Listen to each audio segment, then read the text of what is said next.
How's the cornerback position shaking out with at least four guys who are talking about really going at it?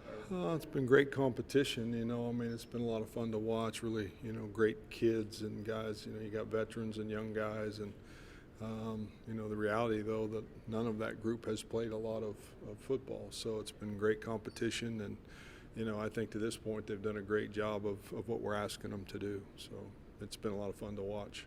Has Reeder learned everything now there is to know? He's getting there. The blessing is he's a veteran. He handles it all. I think that's the reality of it, Randy. I think the thing you see is that, it may be the first time that he's seen some stuff. I mean, he's only into, 30 practices, 25 practices or whatever of the defense. So he's still learning, but he handles it. He's learned how to handle the situations, and it only takes one time, and he's a good learner.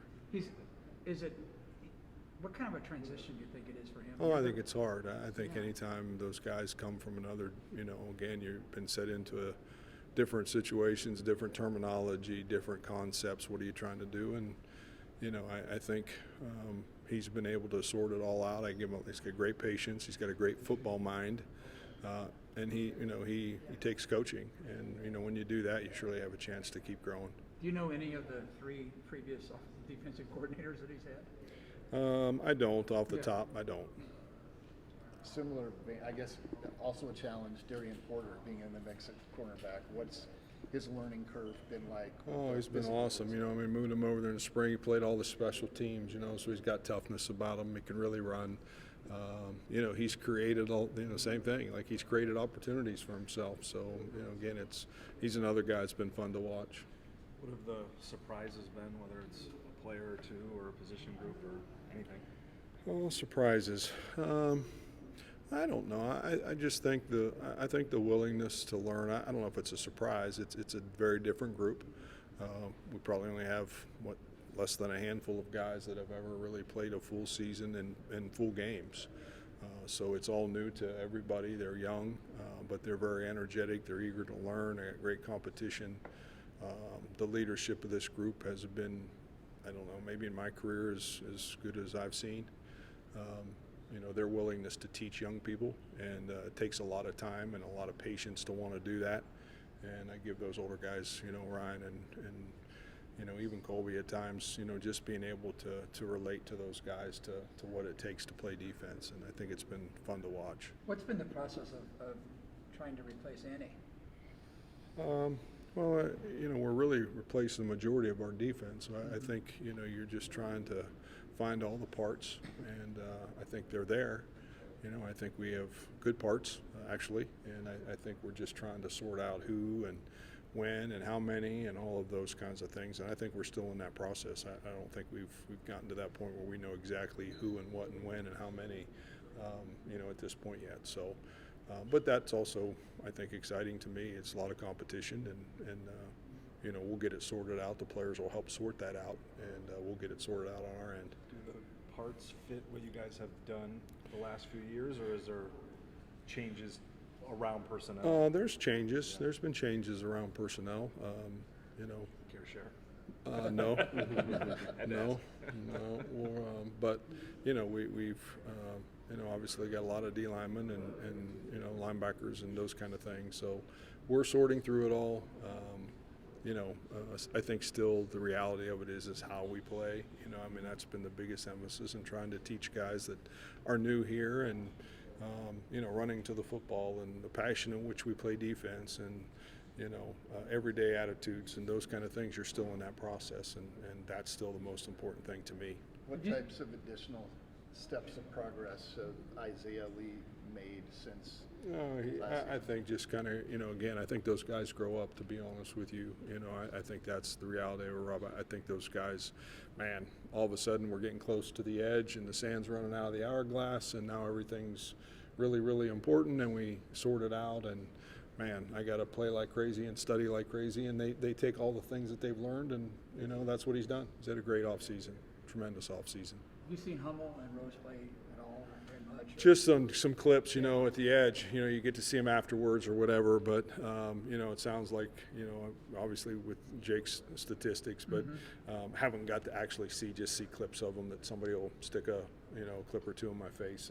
But it's fun to watch those guys. It's great to hear Annie the other night, and all the scouts come through, so we get a chance to touch base with them. They let us know how everybody's doing, and that kind of thing. So that's probably the closest thing we have to seeing it all. Obviously, you've got Anthony and Bo back at the safety position, Anthony from corner. Right. Who or how has there kind of been some progression and growth from some of the younger players at that third spot? Well, that's another reality too. Is it's a growing position for Anthony. I mean, it's the first time he's been back there. Bo did not play. He played towards the end of the season, but he's still just a young guy, and so that's growth. You're still watching those two guys grow, even though they're names that, man, you've seen them out there running around. They still are new at that position. I think, the Trey Howard and Travion McGee, and I just think some of those guys have done a good job.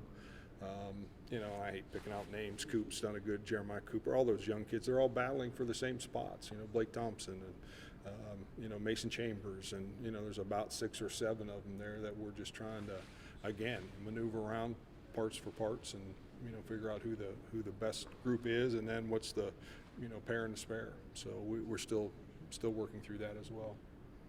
How have Orion and Reeder kind of meshed as veterans, but coming at it from, Orion being a veteran in this program, but Reeder a veteran in Delaware? Yeah, I think all those guys have moved from the back of the room to the front, and I think that's, that in order to do that, you have to be special. You can't go from the back of the room in any program and be in the front of the room and not have done something and survived and persevered and been through tough times, and you have some kind of story to tell. And I think all of those guys, the willingness that I see is for them to share their story with the rest of the team, and that's leadership. That's priceless. That's not when coaches are around. That's in the dark, as we would say. And I think those guys have been so willing to do that. And I appreciate them because I think they all know they need everyone else. And I think that's part of leadership too. When you can recognize the fact that, hey, I can't do this by myself, man, that's real leadership in anything. And, I think that group has embraced that concept and trying to do it as a team. And I really respect them, and I'm thankful and grateful for them. Are you talking about the linebacker group in general? Or I'm talking those about two? our leadership guys. Okay. I'm talking about Anthony Johnson and, Yep. Colby Reeder and Will McDonald and guys that have gone from the back, Anthony, and that whole crew that have gone from the back of the room, OV. I mean, they all got stories, and Colby Reeder, like, man, what a story he's got to get here to this point. And willingness to share that and share what you know and with the other guys and realize you can't do this by yourself. A lot of respect for them. Have you guys been playing ones versus ones? I know last year you did. Probably Yeah, mix and match. Coach Yeah. just changes it up all the time. Ones, it's an ongoing. Yeah. And I'm, the same thing. The ones are ones one day, and some are different ones the next day. So it gets to be quite a, there's a lot of shuffling going on to get our best players reps. But it's been good. We've had a really, I don't know if I'm ever pleased, but I'm excited about what our guys do every day. That I'm excited about, the attitude and effort and the want to. Man, it's What would it impressive. take to please you? I don't know. I just, a lot. But Yeah. in reality, though, I think you're always striving for perfection, and that's my job. My job is to get it to try to be perfected. Is it ever that? No. But if you fall short of perfection, you got a shot. But if you're just aiming, for average, falling short of that's not very good. And I think at times last year we were average on defense, and that's not the standard here. That's not what we believe in. And we have to play every single game and play to our best. So, I'm the guy, the bad guy that's always trying to strive for perfection and try to get everything perfect, and knowing that that's probably not the case, but something short of that's going to be okay. It's going to be enough.